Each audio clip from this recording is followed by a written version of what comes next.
వరుడు టీవీ ప్రేక్షకులకు నమస్కారం.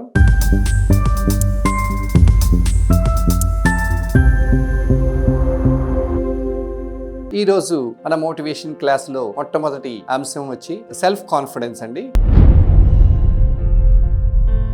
సెల్ఫ్ కాన్ఫిడెన్స్ అంటే ఆత్మవిశ్వాసం. మీ అందరికీ తెలుసు, మనిషి ఆత్మవిశ్వాసంతో ఉంటే ఏ పనైనా చేయవచ్చండి. అందుకని ఆత్మవిశ్వాసం ఉంటే మనం పనిని చేయగలం, దాని పట్ల శ్రద్ధ వహించగలం, దానిలో మనం సక్సెస్ ని పొందగలం. మరి అది ఎట్లా ఉండాలి ఆత్మవిశ్వాసం అనేది చూద్దాం. ఆత్మవిశ్వాసం అంటే మీకు తెలుసు కదండి, చిన్నప్పుడు తల్లి వంటింట్లో వంట చేస్తున్నప్పుడు చిన్న పిల్లలు పాకుతూ గదిలోకి వెళ్తారు. ఆ గదిలోకి వెళ్ళగానే, వంట గదిలోకి వెళ్ళగానే వారు కొన్ని స్టీల్ యుటెన్సిల్స్ తీసుకుని దానిని చెంచాతో ప్రోగిస్తూ ఉంటారు. అలా చేసినప్పుడు సౌండ్ వస్తుంది. ఆ సౌండ్ ని వాళ్ళు విని బాగుంది అని మళ్ళీ శబ్దం చేయటం ప్రారంభిస్తారు. అలాగే కొన్ని సౌండ్స్ ని గనక చేసినప్పుడు ఆ శబ్దం అనేది వినడానికి ఇంపుగా ఉండదు. అప్పుడు వాళ్ళు భయపడి ఏడుస్తారు. అదేనండి, మనసుకి నచ్చినటువంటి అంశాన్ని గనక మనం తీసుకున్నట్లయితే మనం ఎంజాయ్ చేస్తాం. మనసుకి నచ్చనటువంటి అంశాన్ని గనక తీసుకున్నట్లయితే మనం ఎంజాయ్ చేయడం కాకుండా మనకి బోరు కొడుతుంది. సో ఆత్మవిశ్వాసం అంటే సెల్ఫ్ కాన్ఫిడెన్స్. ఉదాహరణకి మీరు ఎగ్జామ్ రాశారు,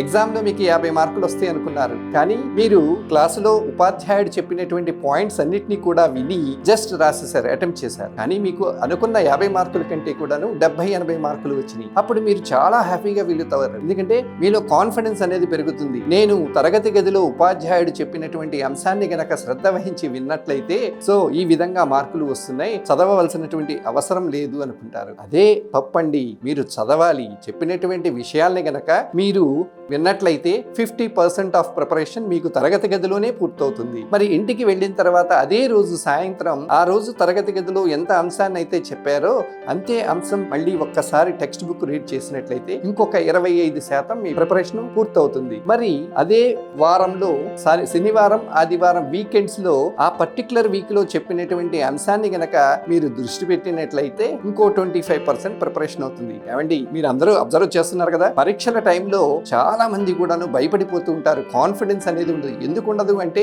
రెగ్యులర్ గా వాళ్ళు చేసేటటువంటి యాక్టివిటీస్ ని చెయ్యరు. ఎవరైతే ఇప్పుడు నేను చెప్పిన విధంగా ప్రయత్నిస్తారో వాళ్ళకి పరీక్ష రోజు కూడాను భయం అనేది ఉండదు. చాలా కాన్ఫిడెన్స్ తో ఎగ్జామ్ హాల్ కి వెళ్ళి ఎంజాయ్ చేస్తూ ఎగ్జామ్ ని రాస్తారు. కొంతమంది ఇలా ప్రిపేర్ అయ్యేటటువంటి వాళ్ళు పరీక్ష ముందు రోజు కూడా సినిమాల్ని వీక్షించి ఎగ్జామ్ రాస్తారండి. అదేనండి టెక్నిక్.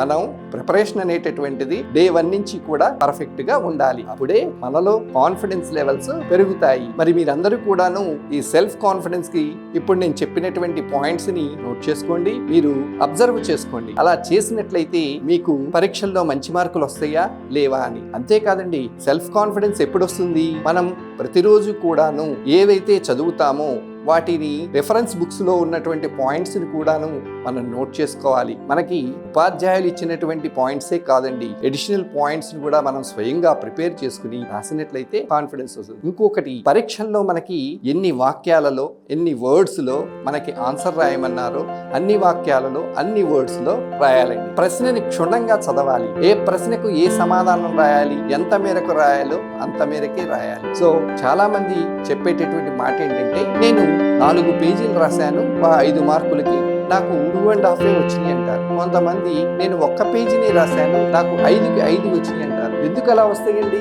వాళ్ళు రాసినటువంటి 1 పేజీలో కూడాను అన్ని మెయిన్ పాయింట్స్ ఉన్నాయి, రిలేటెడ్ పాయింట్స్ ఉన్నాయి, క్వశ్చన్కి రిలేటెడ్ పాయింట్స్ ఉన్నాయి. అందుకనే వారికి ఎక్కువ మార్కులు వచ్చినాయి. సో పరీక్షలకు ప్రిపేర్ అవ్వడం, ఆన్సర్స్ ని ప్రెజెంటేషన్ చేయడం కూడాను ఒక ఆర్ట్ అండి. మరి ఇంత చక్కటి ఆర్ట్ ని మీరు కూడా ఎందుకు పొందకూడదు? సో ఫస్ట్ మీలో కాన్ఫిడెన్స్ లెవెల్స్ ని డెవలప్ చేసుకోండి. ఆటోమేటిక్ గా మీరు చదువులో రాణించగలుగుతారు. ఎన్ని గంటలు చదివారు అనేది ప్రశ్న కాదు, చదివింది ఎంత క్షుణ్ణంగా చదివారు, ఎంత చక్కగా మీ మైండ్ లోకి నాటుకుపోయింది అనేటటువంటిది ఇంపార్టెంట్. మరి ఇలాంటి మంచి వీడియోస్ ని మీరు చూడాలనుకుంటే వరుడు టీవీకి సబ్స్క్రైబ్ చేయండి. ఇట్లాంటి వీడియోస్ ని పొందండి. అండ్ మీకు నచ్చితే గనక లైక్ చేయండి. Thank you.